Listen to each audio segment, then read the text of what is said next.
Sir, ligament injury নির্ণয়ের জন্য কি ধরনের পরীক্ষা-নিরীক্ষা বা ইনভেস্টিগেশন করা হয়? সাধারণত আমরা ক্লিনিক্যাল এক্সামিনেশনটাকে বেশি প্রাধান্য দিই, যে তার রোগের হিস্ট্রিটা নেওয়া, কীভাবে সে আঘাতপ্রাপ্ত হলো সেগুলোর পাশাপাশি অনেক সময় লিগামেন্ট যেহেতু একটা সফট টিস্যু, আমরা বলি যে হাড় যেমন একটা হার্ড টিস্যু, মানে একটা শক্ত জিনিস, লিগামেন্ট, মাংসপেশি এগুলো যদি বুঝতে হয় তাহলে আপনার কয়েকটা জিনিসের প্রয়োজন পড়ে। আমরা অনেক সময় আক্রান্ত জয়েন্টের মানে আল্ট্রাসোনোগ্রাম করতে দিই। এছাড়াও অনেক সময় লিগামেন্ট ইনজুরিটা সঠিকভাবে বোঝার জন্য এমআরআই নামে একটা ইনভেস্টিগেশন আছে, যেটাকে আমরা ম্যাগনেটিক রেজোনেন্স ইমেজিং বলি। সেইগুলোর মাধ্যমে আমরা আসলে লিগামেন্ট ইনজুরি কতটুকু আছে, এটা কি পার্শিয়াল ইনজুরি না কমপ্লিট টিয়ার হয়ে গেছে, এগুলো আমরা বুঝতে পারি। স্যার, আমাদের ফেসবুক পেজে দর্শক কিছু প্রশ্ন করেছে, সেগুলোর উত্তর আপনার কাছে জানতে চাচ্ছি। জি। মাহমুদ হাসান জানতে চেয়েছেন, আমার লিগামেন্ট ছিঁড়ে গিয়েছে, এখন উপায় কি? দর্শক আসলে ধন্যবাদ আপনাকে যে আমাদের প্রশ্ন করেছেন। আসলে লিগামেন্ট সাধারণত তিনভাবে আমরা ক্যাটাগরিক্যালি এটা ভাগ করি ইনজুরিকে, যেমন প্রাথমিক, মধ্যম এবং খুব বেশি। তো ওনার যেটা হয়েছে কমপ্লিটলি যদি টিয়ার হয়ে যায় সেটাকে আমরা খুব বেশি ধরে নিই।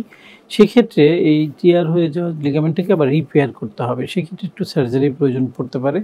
তবে দেখা যায় অনেক সময় পার্শিয়াল ইনজুরিটা নাকি কমপ্লিট ইনজুরি এটা অনেক সময় বোঝা যায় না, রোগীরা অনেক কনফিউজড হয়ে যায়। সেক্ষেত্রে আমি বলবো যে একজন বিশেষজ্ঞ চিকিৎসকের পরামর্শ নিয়ে আপনি এমআরআই করছেন কিনা সেটা জানা দরকার। জানলে আমরা যদি কমপ্লিট টিয়ার হয় তাহলে একজন সার্জারি স্পেশালিস্টের পরামর্শ নিতে হবে। স্যার, আরেকজন জানতে চেয়েছেন, লেটারেল মিনিসকাস 3 অবস্থায় আছে, এখন করণীয় কি?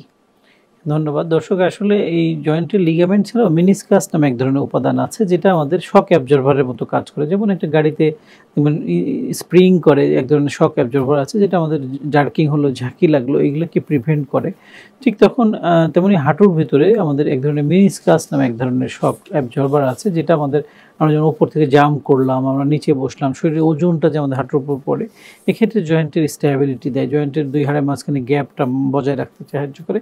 এই মিনিসকাস যদি ইনজুরি হয় সেক্ষেত্রে তার ওষুধের পাশাপাশি যদি প্রাথমিক পর্যায়ে মধ্যম পর্যায়ে থাকে, ওষুধের পাশাপাশি ফিজিওথেরাপি, এক্সারসাইজ, একটু বিশ্রামে থাকলে এই জিনিসটা স্বাভাবিকভাবে মানে সমাধান করা সম্ভব হয়। যদি দেখা যায় গ্রেড 2, 3, যেটা উনি বলেছেন গ্রেড 3 হলে অনেক সময় অপারেশনের প্রয়োজন পড়তে পারে। সেটা ডিপেন্ড করে যে তার সিভিয়ারিটি কেমন, অন্যান্য আনুষঙ্গিক আরও কিসব বিষয় আমরা দেখি। তো এই গ্রেড 3 হলে আমি বলবো যে দেরি না করে নিকটস্থ চিকিৎসকের পরামর্শ নিই, উনি যেভাবে ওনাকে গাইড করে সেই অনুযায়ী উনি ট্রিটমেন্ট নিতে হবে।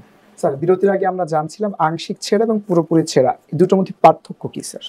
ধন্যবাদ। আংশিক বলতে আমরা পার্শিয়াল ইনজুরি বলি, যে তার কমপ্লিট ছিঁড়ে যায়নি, পুরোটা ছিঁড়েনি, কিছু অংশ ক্ষতিগ্রস্ত হয়েছে।